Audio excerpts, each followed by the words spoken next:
கன்னி ராசி அன்பர்களுக்கு சனி பகவானுடைய வக்கர நிவர்த்தி பயிற்சி பலன்களை பற்றி இந்த வீடியோ டீட்டெயிலாக பார்க்க போகிறோம். ஸ்கிப் பண்ணாமல் பாருங்கள், லைக் பண்ணுங்கள், கமெண்ட் பண்ணுங்கள், ஷேர் பண்ணுங்கள். கன்னி ராசியில் வரக்கூடிய நட்சத்திரங்கள் உத்திர நட்சத்திரம் 2, 3, 4 பாதங்கள், அஸ்த நட்சத்திரம், சித்திரை நட்சத்திரம் 1ஆம் பாதம் 2ஆம் பாதம் கொண்டவர்கள் இந்த கன்னி ராசி அன்பர்கள். இந்த கன்னி ராசி அன்பர்களுக்கு வருகின்ற நவம்பர் மாதம் 16ஆம் தேதி முதல் உங்கள் ராசிக்கு 6ஆம் இடத்துல இருந்த சனி பகவான் வக்கர நிவர்த்தி அடைகிறார். ஒரு பெரும் மூச்சை விடக்கூடிய ஒரு சூழ்நிலை தான் அந்த கன்னிராசி அன்பர்களுக்கு. எதை எடுத்தாலும் பிரச்சனை சார், எதை எடுத்தாலும் தடை சார், எதுவுமே நடக்கலை சார், வாழ்க்கையில் ரொம்ப கஷ்டத்தில் இருக்கும் சார், ஏதாவது ஒரு நிலை மாறிடாதா அப்படின்னு நினைக்கக்கூடிய ஒரு நிலை தான் இந்த கன்னிராசி அன்பர்களுக்கு. எல்லா புத்திசாலித்தனத்தையும் ட்ரை பண்ணிட்டீங்க, என்னெல்லாம் முயற்சி பண்ணுவோம் பண்ணிட்டேன் சார், ஆனால் எனக்கு எதுவுமே நடக்கலை அப்படின்னு சொல்லக்கூடிய நிலை இந்த சனி பகவான் வக்கர நிவர்த்தி ஆன காலகட்டத்துக்கு அப்புறம் கண்டிப்பாக இருக்கும். அது எந்த டவுட்டுமே கிடையாது. ஏன்னா இந்த 6ஆம் இடம் சொல்லக்கூடியது என்னன்னு கேட்டிங்கன்னா, மறைவு ஸ்தானமாக இருந்தாலும் அது பாப கிரகங்களுக்கு சிறந்த இடம். ஏன்னா ஒரு மனிதனுக்கு எல்லா இடத்துலையும் பிரச்சனைகள் இருக்குது. அந்த பிரச்சனைகளை வெல்லக்கூடிய, போட்டிகளை வெல்லக்கூடிய இடம் இந்த 6ஆம் இடம் தான். இந்த 6ஆம் இடத்துல ஒரு பாவ கிரகம் இருக்கும்போது என்னென்னு கேட்டிங்கன்னா, கண்டிப்பாக அனைத்து விதமான வெற்றிகளும் வந்து சேரக்கூடிய ஒரு சூழல் கண்டிப்பாக இந்த கன்னிராசி அன்பர்களுக்கு இருக்கும். அதனால தான் பார்த்திங்கன்னா 6ஆம் இடத்துல சனி பகவான் இருக்கிறது நல்லது. அது நிறைய விஷயங்களுக்கு நல்லதான்னு கேட்டால் எல்லா விஷயங்களுக்கும் நல்லது கிடையாது. சில நேரங்களில் நல்ல விஷயங்கள், சில நேரங்களில் கெட்ட விஷயங்கள் இருக்குது. எதெல்லாம்ன்றதான் இப்போ பார்க்க போகிறோம். இப்போ இந்த 6ஆம் இடத்துல இருக்கக்கூடிய சனி பகவான் கண்டிப்பாக வக்கர நிவர்த்தி ஆன உடனே நவம்பர் மாதம் 15ஆம் தேதியிலேருந்து பார்த்திங்கன்னா வேலையில் இருந்த பிரச்சனைகள் நிவர்த்தி செய்வார். வேலையில் பார்த்திங்கன்னா நிறைய பிரச்சனை, ப்ரெஷரு, ஆஃபீஸில் டார்ச்சர் தாங்க முடியல சார், காலையில் எந்திரிச்சாவே ஐயோ ஆஃபீஸ் போகணுமே, இந்த மேனேஜரை பார்க்கணுமே, அந்த ஆள் 1008 கேள்வி கேட்பான், நம்மளை வேறு அசிங்கப்படுத்துவானே அப்படின்னு நினைக்கக்கூடிய ஒரு நிலை தான் இந்த கன்னிராசி என்பதில் இருக்குது. அந்த பிரச்சனைகள் எல்லாமே நவம்பர் மாதம் 15ஆம் தேதிக்கு அப்புறம் சரியாயிடும். முதல்ல சரிங்களா, கவலையே படாதீங்க. உங்களை எவ்வளவு டார்ச்சர் பண்ணாலும் சரி, அந்த டார்ச்சர்லாம் 15ஆம் தேதி மேலே சரியாக போகுது. அவங்க மாறி போகிறதுக்கான சூழ்நிலை வரும். இல்லை உங்களை யார் தொல்லை பண்ணுறாங்களோ அவங்களுக்கு நீங்கள் மேனேஜர் ஆகிறதுக்கான சூழ்நிலை கூட வரலாம். அதனால் கொஞ்சம் பொறுமையாக இருங்க, கண்டிப்பாக உங்களுடைய நிலை மாறும்.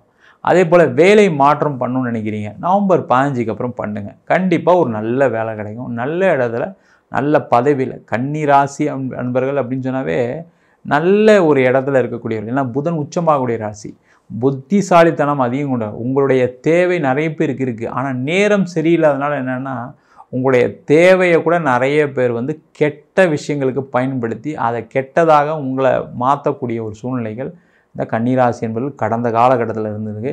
அது நிவர்த்தி ஆகக்கூடிய நாள் எப்போ அப்படின்னு கேட்டால் நவம்பர் மாதம் 15ஆம் தேதியிலேருந்து. நீங்கள் அதிலேருந்து பார்த்தீங்கன்னா உங்களுக்கு எந்த பிரச்சனையும் வராது. ஆஃபீஸில் யாரும் டார்ச்சர் பண்ண மாட்டாங்க, வேலையில் ஒரு மாற்றம் கிடைக்க போகுது, உயர் பதவி கிடைக்க போகுது, உயர் அந்தஸ்து கிடைக்கக்கூடிய ஒரு சூழல் கண்டிப்பாக இந்த கன்னிராசி என்பர்களுக்கு இருக்குது. இந்த கன்னிராசி என்பர்களுக்கு இந்த கடந்த ஒரு 6 மாதத்துலேருந்து 1 வருஷத்துக்குள்ளே பார்த்திங்கன்னா நிறைய பேருக்கு கெட்ட எண்ணங்கள், கெட்ட சகவாசங்கள், அதனால் மது பழக்கங்களுக்கு, தேவையில்லாத விஷயங்களுக்கு ஆளானவர்கள் இந்த கன்னிராசி என்பர்கள். அந்த விஷயத்தை மட்டும் மாற்றிக்கிங்க. இந்த வக்கர நிவர்த்தி ஆனதுக்கப்புறம் நல்லது நடக்கும். எதுக்காக நீங்கள் அதெல்லாம் போயிட்டீங்க, உங்களுக்கு ஏதோ ஒரு மனசு கவலை, ஏதோ ஒரு சஞ்சலம். நிறைய பேருக்கு காதலில் ஏற்பட்ட தோல்விகள், திருமணத்தில் ஏற்பட்ட துரோகங்கள், தகராறுகள், பிரச்சனைகள், வேலையில் பிரச்சனை, பிஸ்னஸ் சுத்தமாக போயிடுச்சு சார், நான் இப்போ கடன் வாங்க வேண்டிய சூழ்நிலை ஆகிடுச்சு சார், நான் என்ன பண்ணுறது சார், அப்போ தான் நான் தேவையில்லாமல் நான் மது பழக்கத்துக்கு ஆளானேன்.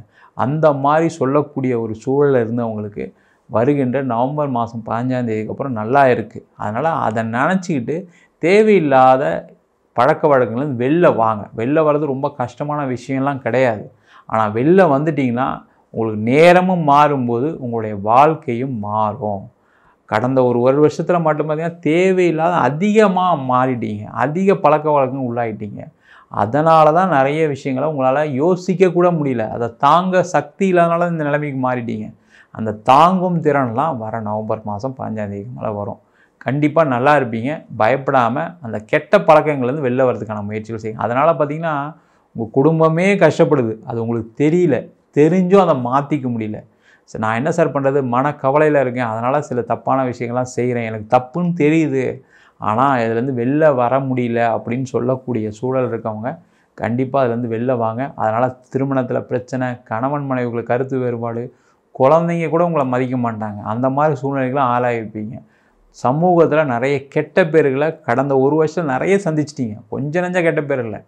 அது காரணம் பின்னாடி வேலை இல்லை, கடன் பிரச்சனை எது இருந்தாலும் சரி, அதுக்கு இந்த பழக்கம் உங்களுக்கு நிவர்த்தியை கொடுக்காது. அதை மட்டும் நல்லா நான் வச்சுங்க. அதுலேருந்து வெளில வாங்க. அதனால் குடும்பத்தில் நிறைய சண்டை, எதுக்கு இந்த தேவையில்லாத விஷயம்? அதுலேருந்து வெளில வந்தீங்கன்னா சிறப்பு. அது வெளில வர முடியுமா அப்படின்னு கேட்டால் நவம்பர் மாதம் 15ஆம் தேதிக்கு அப்புறம் அதுலேருந்து வெளில வரக்கூடிய சூழல் கண்டிப்பாக இருக்குது. உங்களுக்கு நடந்த துரோகங்களுக்கு அவங்களே மன்னிப்பு கேட்பாங்க. கணவன் மனைவிக்குள்ளே தேவையில்லாத கெட்ட விஷயங்கள்லாம் நடந்திருக்கும். அந்த கெட்ட விஷயங்கள்லேருந்து நீங்கள் மாறக்கூடிய ஒரு சூழல் இருக்குது. அதை ஏற்றுக்கிட்டு உங்கள் மனைவியோ உங்கள் கணவனோ ஏற்றுக்கக்கூடிய நிலைப்பாடும் வரும். அதனால் அதுக்கு தகுந்த மாதிரி உங்களுடைய வாழ்க்கையை மாற்றிக்கிங்க. இல்லைனா பிரச்சனைகள் அதிகமாகும். கோர்ட்டு கேஸு டைவர்ஸ்லாம் போக வேண்டிய சூழ்நிலை வந்துடும். கேர்ஃபுல்லாக இருக்கிறது ரொம்ப ரொம்ப நல்லது. அதெல்லாம் மாறுமா சார், எனக்கு நிலை மாறிடுமா, எனக்கு அது மாதிரி இருக்கணும்னு அவசியம் இல்லை, ஆனால் நான் தள்ளப்பட்டேன், அதுக்கு ஆளாயிட்டேன் அப்படின்னு கண்டிப்பாக நிலை மாறும். அதுக்கான நேரம் நவம்பர் மாதம் 15ஆம் தேதிக்கு அப்புறம் இருக்குது. நல்லா இருப்பீங்க.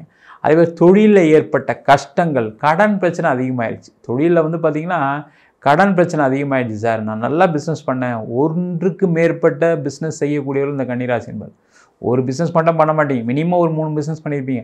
அந்த 3 பிஸ்னஸுமே லாஸில் இருக்குது சார். நான் என்ன பண்ணுறது? ஏதாவது ஒன்று நல்லா இருந்த நேரம் நல்லா இல்லைனா கூட ஒன்று ஓடும், ஒன்று ஓடாமல் இருக்கும்னு நினச்சி நான் ஆரம்பித்தேன். இப்போ மொத்தமாக 3 வந்து பிளாக் ஆனதுனால என்னால் சமாளிக்க முடியல. கடன் அதிகமாகிடுச்சு, அதிக வட்டிக்கு வாங்கிட்டேன், என்னால் ஒன்றுமே பண்ண முடியல, சொத்தெல்லாம் பேங்க்கில் வச்சுட்டேன், சொத்தெல்லாம் வெளில அடமானம் வச்சுட்டேன்னு சொல்லக்கூடிய நிலை கன்னிராசி என்பவர்களுக்கு இருந்துச்சு. அந்த நிலை மாறுமானா கண்டிப்பாக மாறும்.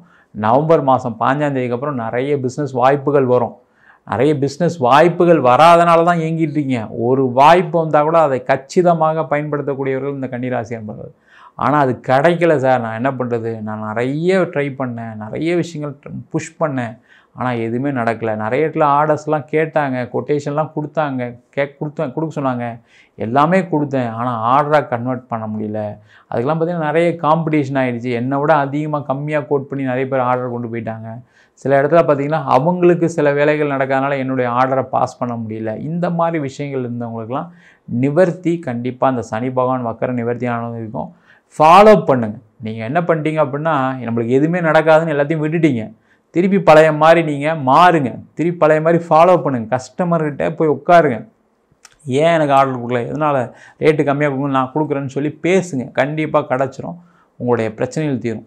நிறைய பேருக்கு பணம் வரல கொடுத்த இடத்துல. அந்த பணமெல்லாம் கண்டிப்பாக வந்து சேரக்கூடிய நிலை 15ஆம் தேதி நவம்பர் மாதம் 15ஆம் தேதிக்கு மேலே இருக்குது. அதனால் கண்டிப்பாக அதுக்காக வெயிட் பண்ணுங்கள். கண்டிப்பாக உங்களுடைய வாழ்க்கையில் அடுத்து பழைய மாதிரி நீங்கள் வெற்றியடையக்கூடிய திறனும் மிக தொலைவில் இல்லை, கண்டிப்பாக நடக்கும். அதே போல் இந்த காலகட்டத்தில் பார்த்திங்கன்னா புதிய வரன் பார்க்குறீங்க அப்படின்னா கொஞ்சம் தள்ளி போடுங்க. ஒரு 4.5 மாதம் சனி பகவான் வக்கர நிவர்த்தி ஆனால் கூட இந்த 6ஆம் இடத்துல இருக்கிறது என்ன பண்ணுன்னா, உங்களுடைய தப்பான ஒரு வரனை தேர்ந்தெடுப்பதுக்கான வாய்ப்புகள் உண்டு. ஏன்னா அந்த கன்னிராசியில் இருக்கவங்க பார்த்திங்கன்னா சில பேருக்கு லேட்டாக இருக்குது மேரேஜ். அந்த லேட்டானவங்களாம் என்ன பண்ணிப்பீங்க, ஏதாவது ஒரு பொண்ணை பார்த்தா போதாதா, ஏதாவது ஒரு வரனை பார்த்தா போதா, இதுக்கு மேலே என்ன சார் ஜாதகம் பார்க்குறது, என்ன சார் நம்ம வந்து படிப்பு பார்க்குறது அப்படின்னு ஒரு நிலை இருக்குது, இல்லைன்னு சொல்லலை. அதை கொஞ்சம் தள்ளி போடுங்க. நீங்கள் எதிர்பார்த்தா மாதிரி ஒரு கணவனோ ஒரு மனைவியோ வருவதற்கான ஒரு வரன் வருவதற்கான வாய்ப்பு உங்களுக்கு அடுத்த ஒரு 4.5 மாதத்துக்கு மேலே இருக்குது. மார்ச் மாதம் 29ஆம் தேதி மேலே இருக்குது. அதனால் கொஞ்சம் தள்ளி போடுங்க. இல்லை சார் இப்போவே லேட் ஆகிடுச்சு அப்படின்னு நினச்சிங்கன்னா பரவாயில்ல, ஒரு 4.5 மாதத்தில் ஒன்றும் ஆயிடாது. அதனால் கொஞ்சம் லேட் பண்ணிட்டீங்கன்னா நல்லா சிறப்பாக ஒரு வரன் அமைவதற்கான வாய்ப்புகள் உண்டு. நிறைய பேருக்கு வெளிநாடு வாய்ப்புகள் வந்தே தீரும் நவம்பர் 15ஆம் தேதிக்கு அப்புறம். அதுக்கு ரெடியாக இருங்க. வெளிநாடு போகிறதுக்கு நீங்கள் தயாராகிட்டீங்க, கடந்த காலத்தில் அப்ளை பண்ணிங்க, ஒன்றும் நடக்கலை சார், பார்த்தீங்கன்னா எல்லா வேலையும் அப்படியே பெண்டிங்கில் இருக்குது சார், எனக்கு நான் ட்ரை பண்ணுறவரும் ஒன்றும் ட்ரை பண்ண முடியலன்னு சொல்லிட்டார் சார், என் பணம் கொடுத்து நிற்கிது சார்னா அதெல்லாம் பற்றி கவலைப்படாதீங்க. நவம்பர் மாதம் 15ஆம் தேதிக்கு மேலே நல்ல ஒரு பாசிட்டிவான ரிப்ளை வரும். நல்ல ஒரு வேலை வெளிநாட்டில் கிடைப்பதற்கான வாய்ப்புகள் கண்டிப்பாக உண்டு. வெளிநாட்டிலே இருக்கீங்க, கஷ்டப்பட்டீங்க, இல்லைன்னு சொல்லலை, அந்த பிரச்சனைகள்லாம் தீர்ந்துடும். கொஞ்சம் பொறுமையாக இருங்க. தேவையில்லை அதுக்காக உட்காந்து மனக்குழப்பத்தில் இருக்கீங்க, அதான் பிரச்சனை. இதனால் பார்த்திங்கன்னா நிறைய டென்ஷன், தேவையில்லாத மனசில் நிறைய விஷயங்களை வச்சு ஐயோ நம்மளுக்கு வேலை போயிடுச்சு, இதுக்கப்புறம் நம்ம சம்பாதிக்க முடியாது. நிறைய பேர் என்னென்னா 45 வயசு மேலே இருக்கவங்களாம் இதுக்கு மேலே நம்மளுக்கெல்லாம் வாய்ப்பு கிடைக்குமான்னு தெரியலையே, நம்ம ஆஃபீஸில் நம்மளை எடுத்துகிட்டு வேறு ஒரு யங்ஸ்டரை போட்டாங்களே அப்படின்ற ஒரு நிலைப்பாடு இருக்குது. அதை பற்றி கவலைப்படாதீங்க. நீங்கள் எப்போவுமே கன்னிராசி என்பவர்களுக்கு வேலை வாய்ப்பு கிடைச்சே தீரும். மிக புத்திசாலிகள். உங்களுடைய தேவைகள் கண்டிப்பாக எல்லா கம்பெனிலையும் இருக்குது. அதனால் அதை மனசில் வச்சுட்டு கொஞ்சம் பொறுமையாக இருங்க. பிரச்சனைகள் இருக்குது, இல்லைன்னு சொல்லல. அது நிவர்த்தி ஆகிடுமா சார், எனக்கு கிடச்சிருமா சார், நான் பழைய மாதிரி ஆயிடுவேனா சார்னா கண்டிப்பாக ஆக தான் போகிறீங்க. அதில் எந்த டவுட்டுமே கிடையாது. நீங்கள் பட்ட கஷ்டங்களுக்கு நிவர்த்தி வருகின்ற நவம்பர் மாதம் 15ஆம் தேதி மேலே இருக்குது. கண்டிப்பாக கிடைக்க தான் போது. கொஞ்சம் பொறுமையாக இருங்க. நம்ம சொன்ன பலன்கள்லாம் கோச்சார பலன்கள். உங்கள் ஜாதகத்தில் நல்ல யோக திசைகள் நடக்குதுன்னா கண்டிப்பாக நல்ல பலன்களும் நடக்கும். அதே போல் உங்கள் சுய ஜாதகத்தில் கண்டிப்பாக ஒரு வாட்டி பார்த்துட்டு பண்ணுறது நல்லது. நிறைய பேருக்கு என்னென்னா இந்த கன்னிராசிகள் பாதிக்கப்பட்ட காலகட்டங்கள்னு என்னென்னு பார்த்தீங்கன்னா, ராகு திசை மிக மிக முக்கியமான ஒரு வாழ்க்கையில் தடம் புரள வைக்கக்கூடிய ஒரு திசையாக மாறி இருக்கும். அதனால தான் நிறைய பிரச்சனைகள். அது காரணம் உங்கள் ஜாதக அமைப்பு தான். அதனால் சுயஜாதத்தை பார்த்துட்டு என்ன பண்ணலாம், என்ன செய்யக்கூடாதுன்னு தெரிஞ்சுக்கிட்டிங்கன்னா சிறப்பு. ஜாதகம் பார்க்கணும் இருப்போம் அப்படின்னா கீழே இருக்க நம்பருக்கு வாட்ஸ்அப் பண்ணிட்டு ஜாதக பலனை தெரிந்து கொள்ளலாம். ஜாதகம் இல்லாதவங்களுக்கு சிங்கிள் பேஜில் பிடிஎஃப் ஃபார்மேட்டில் வெறும் 99 ரூபாய்க்கு ஜாதகம் கொடுக்கும். டீட்டெயிலான ஜாதகம் வேணும்னு நினச்சிங்கன்னா 300 ரூபாய்க்கு 51 பக்கம் கொண்ட டீட்டெயிலான ஜாதகம் ரிப்போர்ட் கொடுக்குறோம். அதுமாதிரி நம்ம ஸ்ரீ சங்கரா ஜோதிட வித்யாலயத்தில் ஜோதிட பயிற்சி வகுப்புகள் நடத்திட்டு இருக்கோம். பாரம்பரிய ஜோதிட பயிற்சி வகுப்புகள், பிருகுநாடி ஜோதிடம், வாஸ்து, நியூமராலஜி, பிரசன்ன ஜோதிட முறையில் தாம்பல பிரசனம், சோழி பிரசனம், ஜாமக்கோல் பிரசனம், அஷ்டமங்கல பிரசனம், தேவ பிரசனம் போன்ற பல பிரசன வகுப்புகள் நடத்திட்டு இருக்கோம். ஆண் பெண் இருபாலரும் படிக்கலாம். வயது வரம்பு கிடையாது. குறைந்த கட்டண வகுப்பு நடத்திட்டு இருக்கோம். நேரடி வகுப்பாக நடக்குது. வெளியூர் வெளிநாட்டில் படிக்கிறவங்க ஆன்லைன் வகுப்புலையும் சேர்ந்து படிக்கிறாங்க. படிக்கணும் விருப்பப்படுறோம் கீழே இருக்க நம்பருக்கு வாட்ஸ்அப் பண்ணிட்டு பயிற்சிக்கான விவரங்களை தெரிந்து கொள்ளலாம். உங்களிடம் விடைபெறுவது வீனஸ் பாலாஜி. சர்வஜனா சுகினோ பவந்து.